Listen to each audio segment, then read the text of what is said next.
the Defense Forces is responsible for the administration, control, and overall superintendence of the operation. But where KDF is deployed in a joint operation in support of the National Police Service and other authorities in situations of emergency, the Inspector General of the National Police Service shall be responsible for the control and overall superintendence of the operations. And again, to bring it closer home, an example of Operation Amani Boni, the Chief of the Defense Forces is responsible for the administration, control, and overall administration. In the other examples given, Operation Maliza Uhalifu in the North Rift, the Inspector General of Police is responsible for the control, and the KDF just comes in to offer support. Mr. Speaker, to focus on internal deployment in support of the National Police Service, other statutory regulations and measures that need to be instituted includes compliance with the constitutional standards, requirement for the Cabinet Secretary to, within 24 hours, issue a notice in the Gazette on the commencement of such deployment, and do the same upon discontinuation. Deployment and discontinuation, again, may be performed only in areas and places where the National Security Council and the President may determine.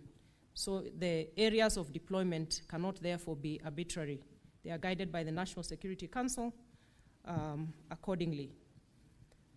There is a code of conduct that must be adhered to, in the which details the operational procedures and regulation of the defense forces. The law also stipulates that in such deployments in support of the National Police Service, the KDF personnel shall have same powers and exercise same duties as those of the National Police Service members.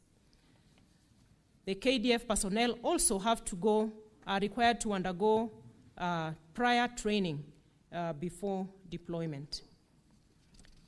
Mr. Speaker, I'll move to question 3 on what measures the ministry has put in place to ensure that the future involvement of KDF in addressing instability or civilian unrest is timely, to avert death that may arise and from the shortcomings of the other national security institutions. Mr. Speaker, in response to question 3, the KDF is structured to ensure continuous state of mission readiness, allowing for swift and effective response to both external and internal threats when the need arises.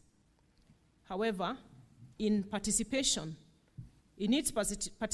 in internal security operations, these are carefully guided by the Constitution and the KDF Act, which specify notifications through Gazette notice, authorization to be sought prior to the deployment, and the mandatory reports to be furnished to the National Assembly, and of course, close collaboration and cooperation with the necessary security institutions.